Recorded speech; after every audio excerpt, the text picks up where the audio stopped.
This is the Motherlands podcast, a space for meaningful conversations surrounding women's reproductive health. Here, we strive to shed light on the complexities and nuances, offering perspective, insight, and a profound sense of connection. We aim to empower families through practical education and promoting health and vitality. I am your host, Kacie Carter.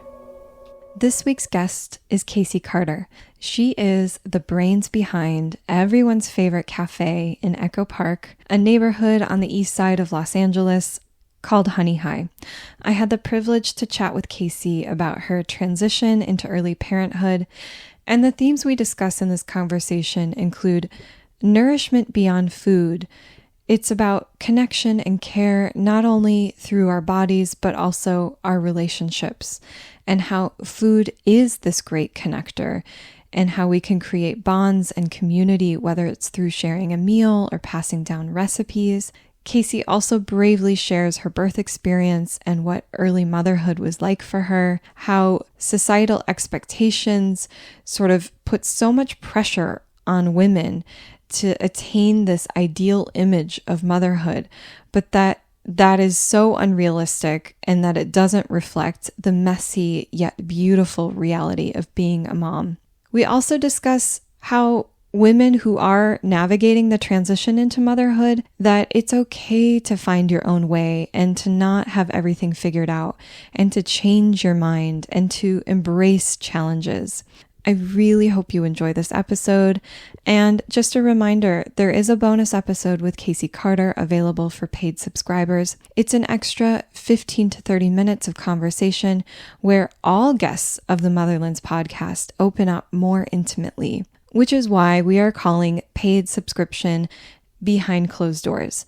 It's a space where we can be more vulnerable, less judged, and truly connect on a deeper level.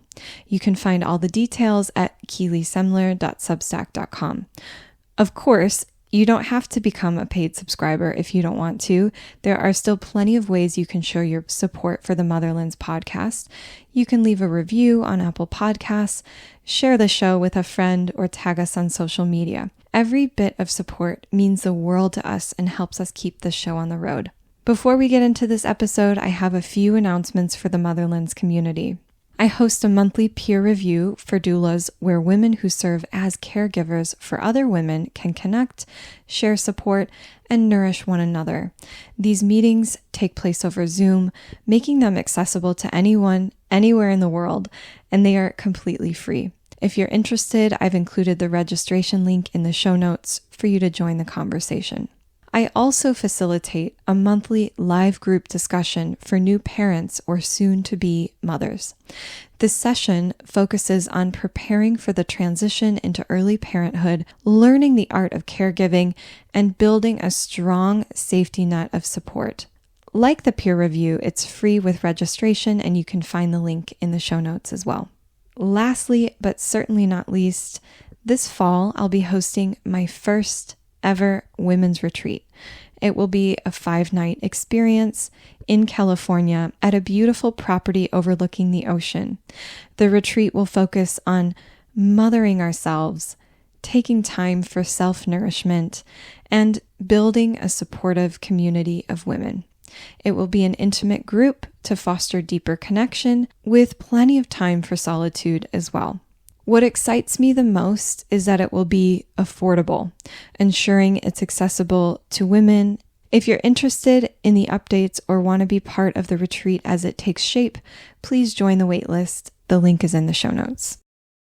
One of the most significant aspects of maternity care is the ability of individuals to achieve safe, informed, and positive birth experiences, even within complex healthcare systems. Many people enter the healthcare system with unquestioning trust, unaware that financial and institutional incentives may shape the recommendations they receive from their provider. Having supported clients both within and outside a hospital setting for nearly a decade, I have observed that those who engage in proactive preparation and self-advocacy are better positioned to navigate their care effectively. Establishing open, transparent communication with healthcare providers is essential to fostering a collaborative care environment, an approach that is critical regardless of the chosen birth setting. Motherlands is an educational platform with a focus on the public health and well-being of families.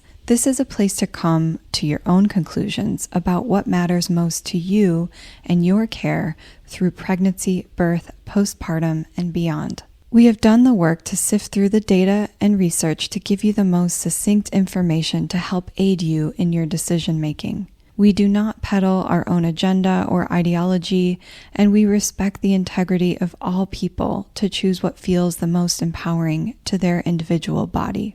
Motherlands offers a multifaceted approach to learning, providing a library of research, tools, templates, and self-guided educational videos. We also offer live group lectures and discussions so that we can grow and learn from each other's experiences. We offer 2 learning paths. The Wayfarer track is self-guided, where you get access to an entire library and all supporting documents, and the Pilgrimage track, which includes everything from the Wayfarer, plus access to those live group lectures and discussions. This option lets you connect with other women who are looking for support and deeper understanding as they go through their pregnancy and birth journey. If you're interested, head over to wearemotherlands.com and use the code MOTHERLANDSPOD to get 20% off your enrollment. First of all, thank you for even being willing to chat with me about, something so personal, your birth experience and early motherhood. And I'm curious, Kacie, how do you define nourishment? It's the biggest force in my life, really, nourishment. And it means so many different things. I mean, I think nourishment is really the main way that I love myself. It was the first way I really learned to love myself. I don't think I really knew how to take care of myself for a long time. I don't think I knew what I needed physically. I think I don't know what I needed emotionally or spiritually or psychologically for a long time into my 20s. And yeah, nourishment, and that started with physical nourishment and like through food, but that was like how I first started to care for myself and get back into relationship with myself and show myself love, show myself healthy boundaries and not restriction and, abuse or being unconscious and, naive. And I think nourishment is how I show my love to other people, and to to my family, to my community, to the earth. Yeah, for me, it's just like totally a vessel of love, I think. Yeah. Is there a particular dish or ingredient that holds special meaning to you or represents a connection to how you were raised or your upbringing? Well, every weekend we would do my mom inherited, I'm not even sure why, because, we're not of this, and we're not Scandinavian, but my mom inherited somewhere an Abelskever pan. Have you ever heard of Abelskevers? No. They're these little round pancakes, and it's basically like a cast iron pan that's all these little half circles. And what you do is you pour the pancake batter into them, and then we would use a skewer and you rotate them while they're cooking. And it's actually kind of hard to make it like a spherical ball of pancake. And so every weekend we would make those. And it was this really fun tradition. Then my friends would start coming over, and we always had it with a wedge of lemon and powdered sugar. And I'm allergic to eggs now, and I can't really eat a lot of dairy, and I also don't really eat gluten. So I've had to come up with a very different Abelskever recipe when I do make them. Now I use duck eggs and almond milk and our pancake mix from Honey High, but I have really special memories of these lazy, relaxed weekends of making this really fun thing, and it was an activity, and then just indulging afterwards, and then sharing it with friends and always having friends over. That was really special to me. I love that. It's making me reflective of my own childhood. My mom used to do breakfast for dinner like Oh, cute. once every so often. And we would do pancakes or eggs and bacon. And I just remember it was so fun and celebratory to be Yeah. like, winding down for the evening, but having breakfast, and how fun that was and silly. Yeah.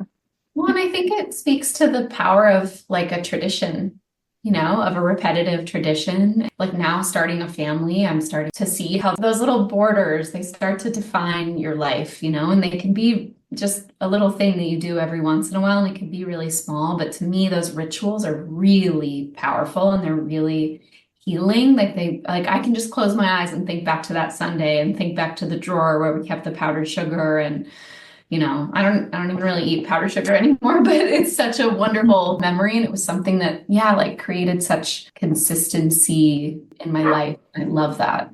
Are there any rituals that you would like to incorporate in your own family with your son as he gets Mhm. older?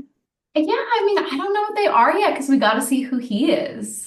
I imagine that that's going to be really informed by what he likes. I mean, already though, going to the farmer's market on Sundays is our ritual. And, Mm. we've been doing that since he was in my belly, and everyone got to see me like grow and grow and grow, and then got to see me eventually come back. And he was like asleep in the carrier. And now he's a whole guy who's like out there and with this little curly hair. And I feel like like people know him. And I love that that's like being built into his DNA as a person. That's just really wonderful, and it's such a big part of my life. I feel like the farmer's market is my version of church on Sundays. I love that. How old is your son now? Khalil is his name. Khalil is 8.5 months old. And is he playing around with food now? He's eating, yeah. Oh, yeah. He is eating, and it is so fun. It is more Mhm. fun than I could have imagined that it is. Like watching, he has the funniest, I mean, all babies do, but he has the funniest facial expressions. It's hilarious. And I don't know, he loves food. He loves food. I feel like he definitely has a passion and an adoration for food and for flavor. And I'm noticing like the more flavor that I introduce to him, rather than just like single ingredients, like the more interested he is. So I just made him meatballs last week. And like originally I was just doing like, the meat and a little bit of egg and some, salt, like a tiny bit of salt. And now I'm like putting chopped herbs into it and grating garlic and shallot and some like different spices. And he was loving it. So cool. It's so fun to see them explore different textures and Yeah. temperatures, and Yeah. that's so fun. I have so many questions for you, but since we're on the topic of food and nourishment, you have this amazing restaurant, Honey High, Oh, and you have been in the food world for a while and in the city of Los Angeles, in a place that is so hyper fixated on health and wellness and mm. food. How do you maintain a balance without like falling into this mindset of black and white thinking, or that you only have to eat healthy, and almost like causing like this orthorexia Yeah. mindset that I think is actually pretty prevalent? What do you think? Absolutely. I feel like that is a founding principle of Honey High, and one of the reasons why Honey High came to be in the first place. We've been open now for like over 8 years, which is insane. It'll be 9 years in October. And if you remember what LA was like then, it was like raw veganism was so big, juicing was so big. It was all about like cleansing.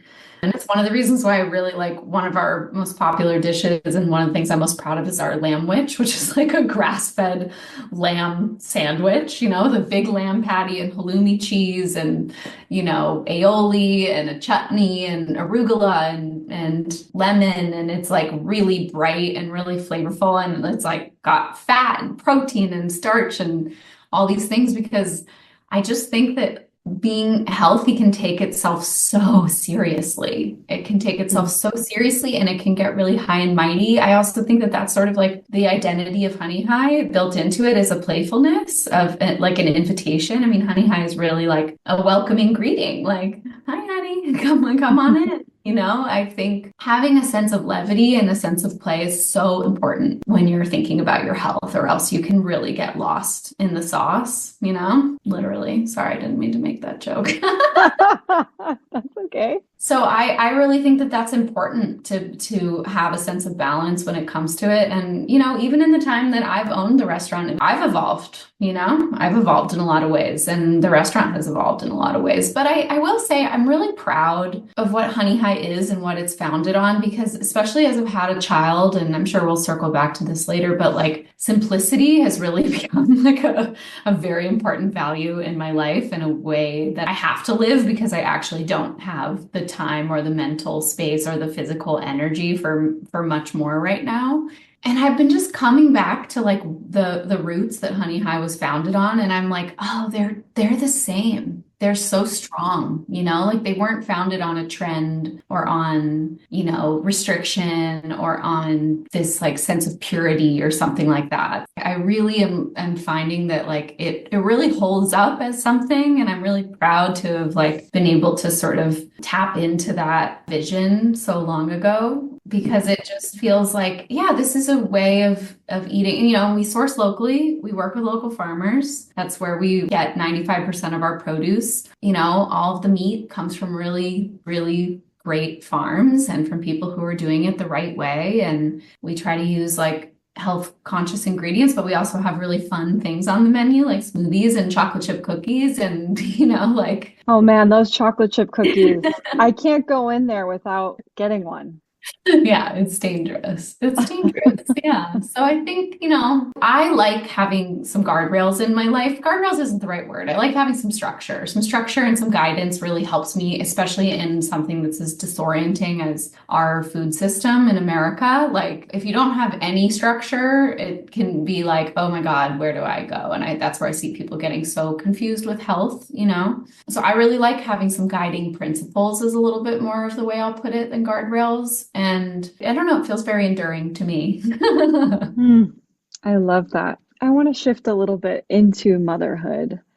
In what ways has becoming a mother influenced your understanding of nourishment or nurturing both yourself and for others, whether it be your son or your partner or friends?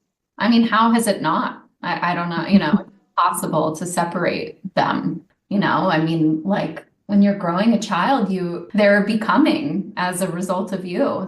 They're becoming inside of you. Every single thing that you eat, every drink of water that you take, every single thing is going to them. It's so unbelievable. And I took that seriously. I also tried not to like be too militant during my pregnancy. I definitely like ate a lot of coconut ice cream from Awan. Just so good if you haven't been there. But yeah, I think that like from beginning to end, you really are nourishing and nurturing in every step of the process. And I think what I really found is how important it was to continue to stay connected to myself. I think there's an inherent selflessness that has to be built into motherhood because of the nature of what we're doing, of growing a child inside of us. And so, of course, we have to sacrifice. Of course, we have to be, you know, selfless in some way. But I really have held on to my practices of taking care of myself first, and how important that is, and how everybody else benefits when I'm nourished. That has to come first and foremost. Like, that's the truth with pregnancy. It's the truth with breastfeeding. It's the truth of just having the energy in general to like function throughout the day.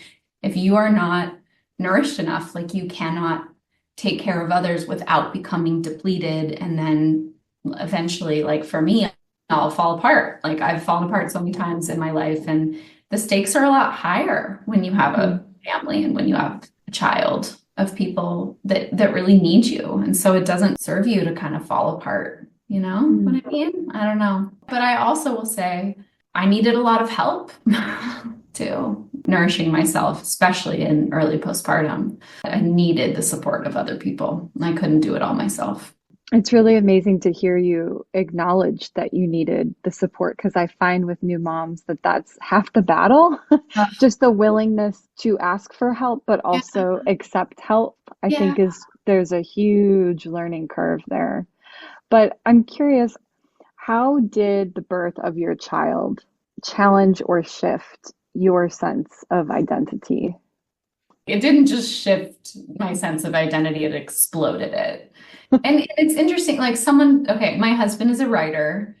His name is Brian. He's a beautiful, beautiful writer. And so he has put this in the most beautiful way. And I'm going to parrot his words, but it's more beautiful when he says it. But I feel like having a child, what it does is it explodes your life. It sends everything like shattering into a million pieces. And then what happens again is you're trying to put the pieces back together again, but there's something new in the center, you know? And so the pieces don't quite fit in the same way. And at first, that's a really disorienting process because it's like, no, I know me, how I used to be, and I got to get back to exactly that. But I think inherently the choice of having a family and bringing a child into the world in whatever way you do it, yeah, you are bringing something else into the center. And so what's strange is now at 8.5 months postpartum, I feel more like myself than I ever have. Wow, Yeah. it's And amazing. I had to be completely disintegrated first. And then I spent like many months being like, where am I? Who am I? What's going on here? How do I orient myself? Like I really didn't know, and I felt quite lost for a little while. And now it feels like it's all kind of come back together again, and I feel even stronger about who I am and what I stand for and what it is I want to do and how I want to live. So I guess I would like to like reframe the identity shift that you're losing something. For me, I'll speak for myself. My old self did die, and it had been dying for several years. And like even prior to my getting pregnant, it was a process that I think was happening for a couple of years. And then it heightened more and more and more during pregnancy. And then it was like, oh my God, we're in the dark for a while. And I'm so excited that that's how it happened now on the other side. I'm so grateful. Yeah. That must have taken courage to be okay with not knowing. And I see oftentimes with my own clients, just almost like this anxious energy of needing to know how everything is going to fit. And I think that's just a product of our culture and how we're programmed and our society not really considering the complex needs and feelings of women and mothers. So, do you think that there is like an ideal image of motherhood that society expects women to embody?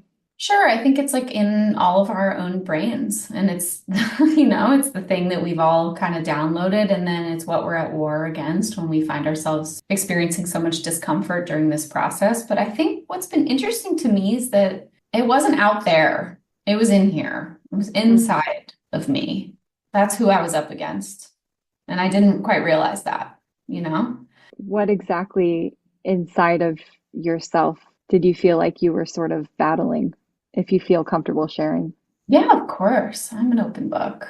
You know, a lot of it was around work and my identity with as like an entrepreneur and as a, you know, a restaurant owner and as all the things I was going to do and all the big giant visions and dreams and forward progress. And I was really like attached to those things as my sense of direction in this world and of also I didn't quite realize it, you know, until afterwards, but just how much I was really like using that to determine my value as a person. And my pregnancy was really humbling because I felt so good through my second trimester. And then my third trimester hit and I became extremely anemic. I had to get a bunch of iron infusions, despite the fact that I was like eating so much red meat. It didn't matter.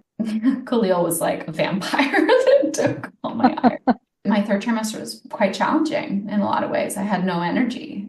And I also didn't really want to be doing a bunch of stuff. And I couldn't believe that. I could not believe that because I've always defined myself as a person who has like all of these dreams and I'm a creator and that's what makes me productive and that's what makes me quote unquote good to myself, you know? And so, yeah, I kind of like pulled back from working and then in postpartum, I kind of had this idea like, I'll be back after 3 months. Like, I should be back after 3 months. And like, that's not what I needed. I needed more time. I wanted more time. And I'm so glad I gave myself that time. And I'm so grateful that I could because I have an amazing team who was able to hold it down at the restaurant for me. And I'm extremely lucky and fortunate to have that at this point because it's not always like that at a restaurant or for many people. But yeah, I think I had these expectations like that you should be back. You should be back to your old self. You should be back to your old productivity. You should be continuing to create and to do throughout this entire process. And those were the voices that I was up against. And they've had times in my life where those were actual voices who were saying those things to me. But like in this particular moment of my life, nobody was saying that to me. It was seriously just inside of my own head. I had to really reckon with those forces. And like you used the word courage earlier, like it does take a lot of courage to not just sort of collapse around that and then be like, okay, I'll do it because that's what makes me good. I certainly struggled with it, you know. It wasn't easy, but I did it anyways. That's what courage is about. It's like being pretty freaked out, but continuing to act in alignment with what you know you need. Mm. So speaking of this idea of being a good girl, did you experience any ideological changes in your perception of motherhood after your own experience of becoming a mother? Yeah, I mean, like, forgive my French, but like, I kind of don't really give a shit anymore. I love it.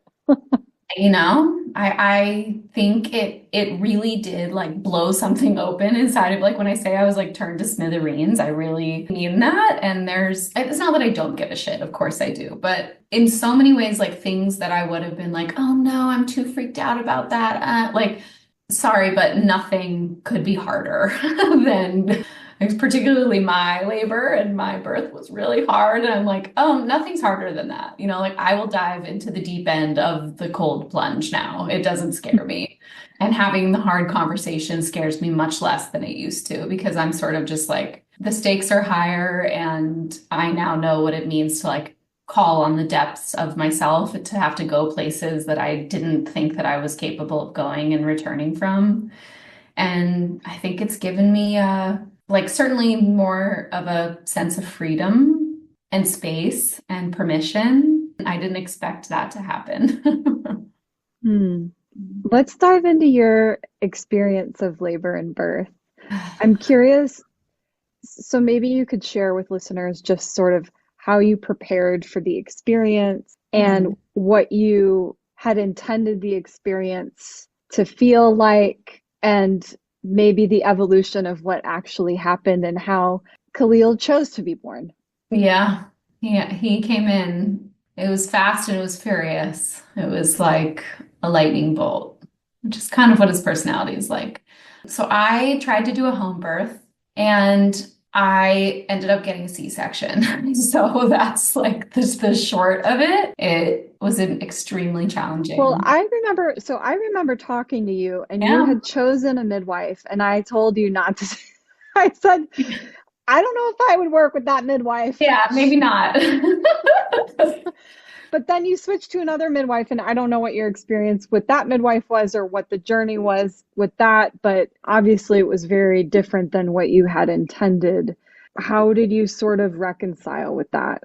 Yeah, I think, I will tell you because I want to be like 100% honest about my situation, which is that if I really look inside of me at my intuition, before I ever thought about anything and went down the rabbit hole of learning about this and learning about that, I have like a lot of thoughts about the birth world now and about some Yes, I want to hear them. Yeah, there's a lot of very prevalent kind of propaganda about like the birth world that is just sort of baked into the current status quo that I think is intending to be helpful, but can actually be harmful. So we're talking about like natural, unmedicated home births. Yeah, there's sort of an idea that that's like a pinnacle experience and that that's like something that if you can do it, that's the best way to do it. And that would be just like, and actually if more people tried to do it, then more births would go better. And that's just sort of how it is. And if I'm really honest with myself, like if I gut check like what I really thought first before I went and learned about anything,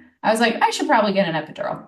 I should probably get an epidural because I tend to dissociate when I'm in extreme pain. And I have had a history of like really extreme health events where I've been sort of like marooned and not had healthcare in, Peru and in Cambodia, and I got really sick. And these are all the reasons why like my health collapsed. And then I had to like learn about nutrition and then become a nutritionist and became Honey Highs, like these peak experiences where I was sort of like in the middle of nowhere with no access to healthcare, which is different from my birth, but there were some similarities in some ways of just being like, whoa, okay, we have to go somewhere else and get some serious help because it's what's happening isn't working.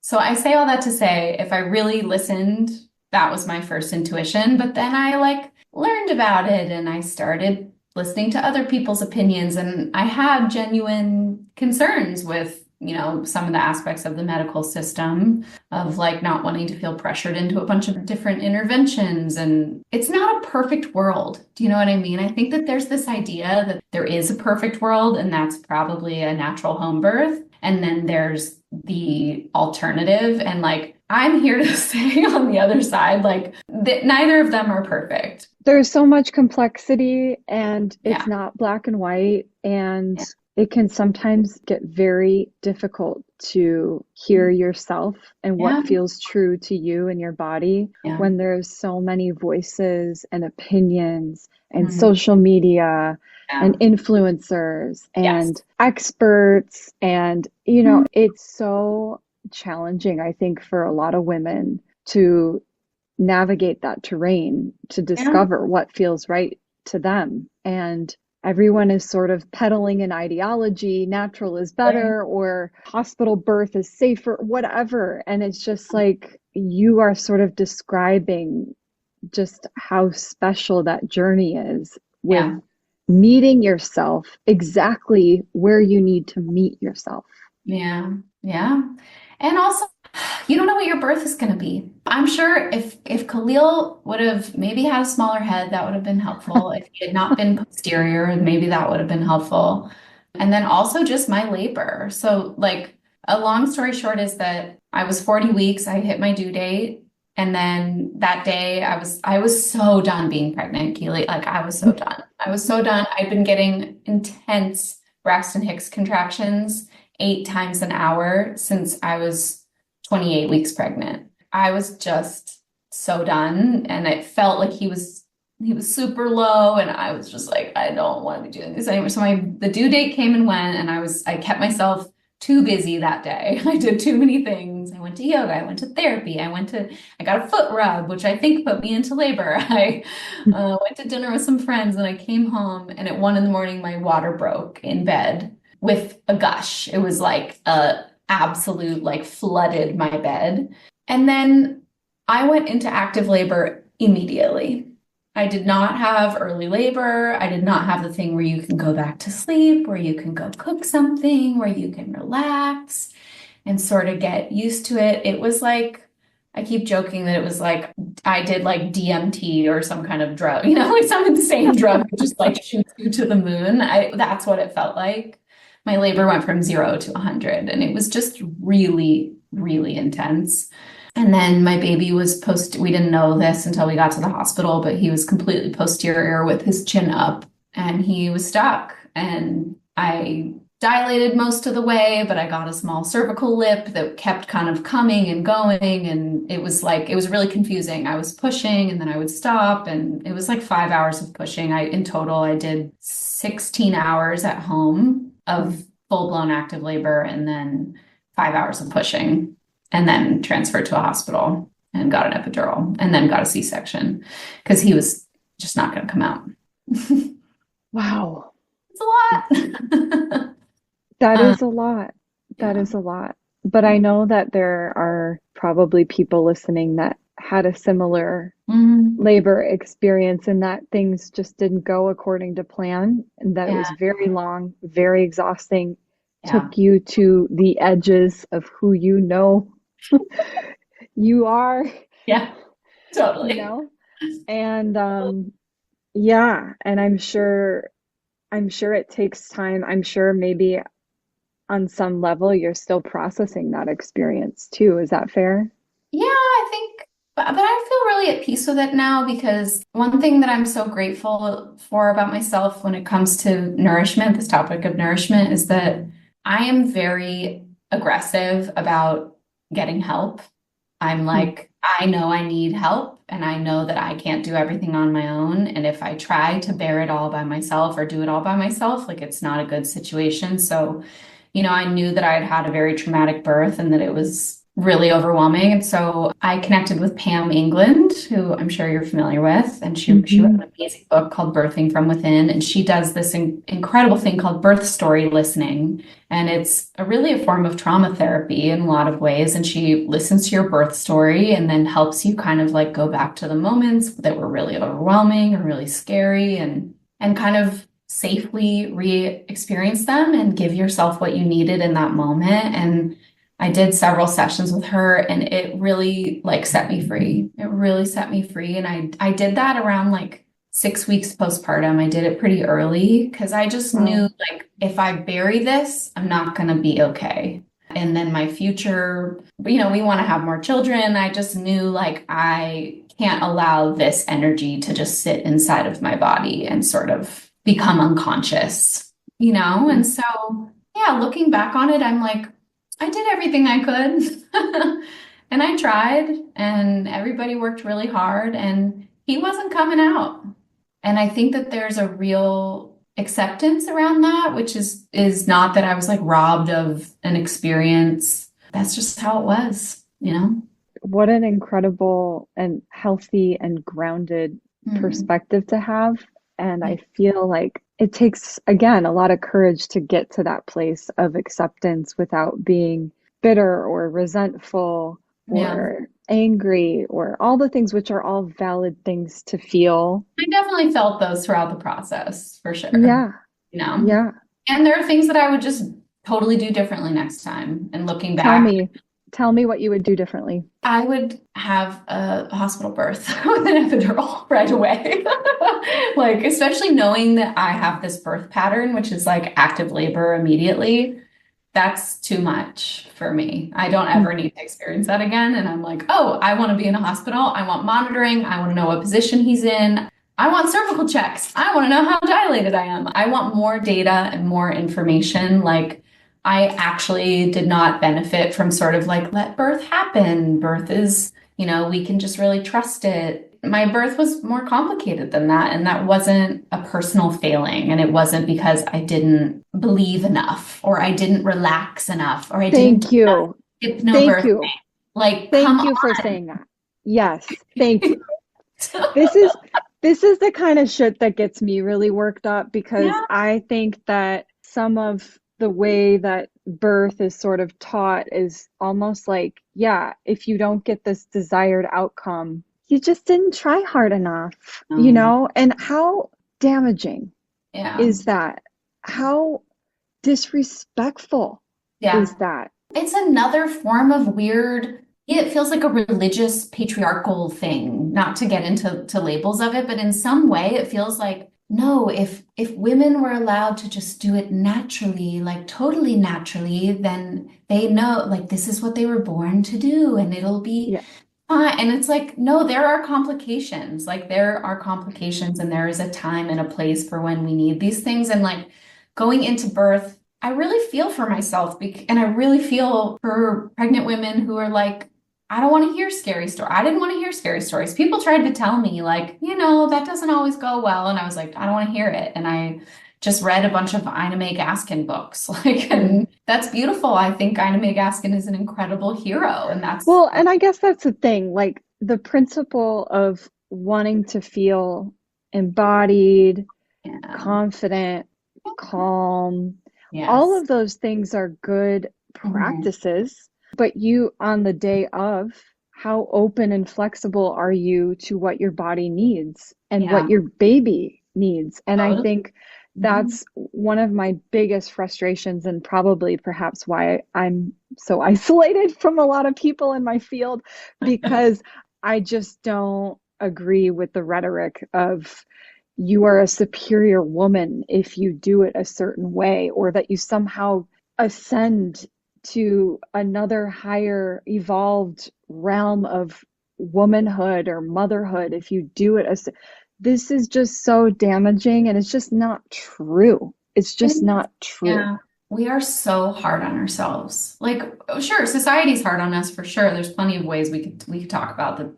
That's a very real thing. But women are so hard on themselves, and women are so hard on other women, On each other. on each Yes. other. And I do think that's what's interesting is like in the natural birth world, it's women who are sort of saying like, no, and they're not trying, like, no one's trying, everyone's just trying to help. So I don't think it's like pathological or anything like that, but it's an inadvertent consequence that I don't think people realize is happening. And it kind of reminds me of like how I talked about when Honey High came into creation, there was like this really extreme purity thing happening because it was a backlash. It was like the pendulum swinging the other direction from just being like completely wild and out of control when it came to like processed food. That's all we were all eating was processed food. And so of course it made sense that the pendulum swinging the other direction was this like really pure and natural. That's the healthy and virtuous way to be. And I almost feel like that's what's happening in the birth world. It's like women used to get knocked out and then have their babies pulled out of them with forceps. And that was horrible. And so there's been a natural reclamation, but in my opinion, it's gone too far.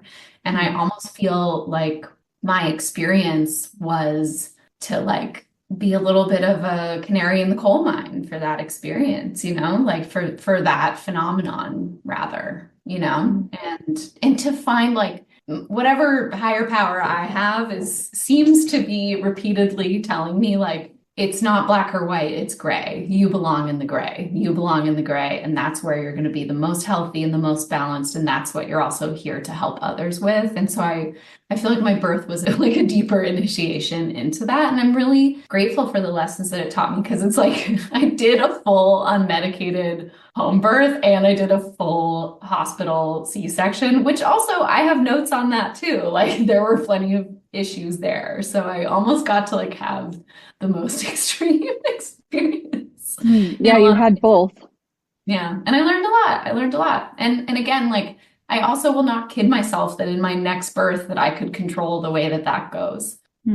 Even if I then am like, I want to get an epidural and I want to be in the hospital, that doesn't mean I'm going to get the birth I want. That is such an illusion that you could control that. And I think so much of the process of birth, I've said this before, but I bow down at the altar of birth and of the power of this process. It is the ultimate surrender of control and of surrendering the outcome.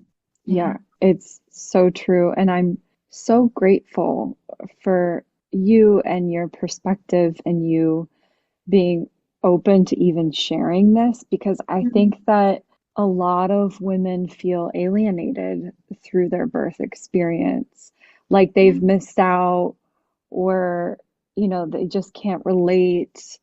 And they feel ashamed that their body failed them. Yeah.